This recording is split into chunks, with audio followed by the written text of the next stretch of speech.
Mananatiling imahinasyon na nga lang ba ang nakaraang mundo na kung saan ito'y payapa, maaliwalas at klima'y hindi pa bago-bago. May magandang tanawin pa kayang maaabutan ang susunod na henerasyon? O sa iniwan nating polusyon, tuluyan silang mabaon? Ang bundok at dagat na dating buhay na buhay, ngunit ngayon namamatay sa ating mga kamay. Mga katubigan na dating nagniningning. Ngunit ngayon, ano itong unti-unting nangingitim?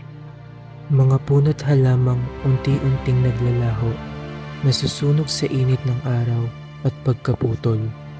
Hangin na dati sariwa at masagana, sa usok ng kotse, masangsang at hindi kahali-halina.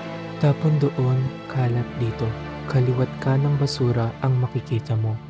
Kailan nga ba tayo matututo sa kapabayaang ito?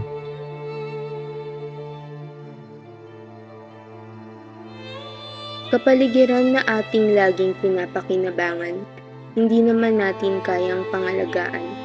Polusyon, pag-init ng daigdig at sakim na pag-iisip. Klima ay naging mabilis ang pagbabago, siyang tao ang salarin.